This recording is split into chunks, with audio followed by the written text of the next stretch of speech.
بسم اللہ الرحمن الرحیم۔ معزز بہنوں اور بھائیوں، حدیث مبارک آپ کے سامنے پھر سے لے کر میں حاضر ہوا ہوں۔ علم دین سیکھتے رہیے، سکھاتے رہیے اور علم دین کو گھر گھر پہنچاتے رہیے۔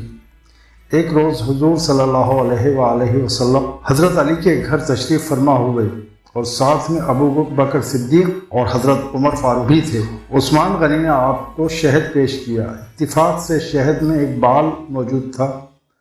حضور اقدس صلی اللہ علیہ وسلم نے فرمایا، تشت میں شہد اور شہد میں بال بعض اسرار اور رموز کے آئینہ دار ہیں۔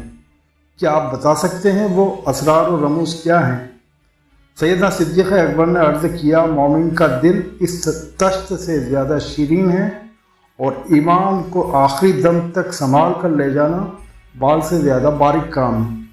فاروق اعظم نے عرض کیا، بادشاہ تشت سے زیادہ روشن ہے اور حکمرانی شہد سے زیادہ لذیذ، انصاف بال سے زیادہ باریک تر ہے۔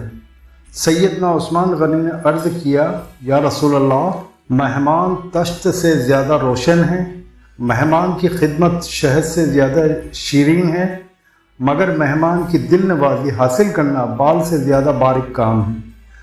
حضرت فاطمہ نے عرض کیا، عورت کی حیا تشت سے زیادہ منور ہے، چہرے پر نقاب اور چادر شہد سے زیادہ مرغوب ہے، لیکن نگاہیں نامحرم سے بچانا بال سے بھی زیادہ باریک ہے۔ پھر آقا صلی اللہ علیہ وسلم نے فرمایا، معرفت الہی تشت سے زیادہ روشن ہے، معرفت سے آگاہی شہد سے زیادہ عزیز ہے اور اسے اپنے دل میں رکھنا بال سے باریک تر ہے۔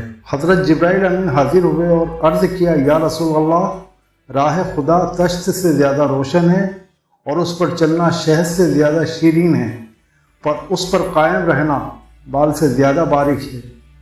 اللہ کی وحی آئی، جنت تشت سے زیادہ روشن ہے، نعمتیں شہد سے زیادہ میٹھی ہیں اور جنت کا راستہ بال سے زیادہ باریک تر ہے۔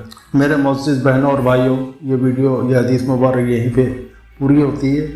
اللہ آپ کو اپنی حفظ و امان میں رکھے، آپ کی جائز مقاصد اور تمناؤں کو پوری فرمائے۔ علم دین سیکھتے رہیے، علم دین سکھاتے رہیے اور علم دین گھر گھر پہنچاتے رہیے۔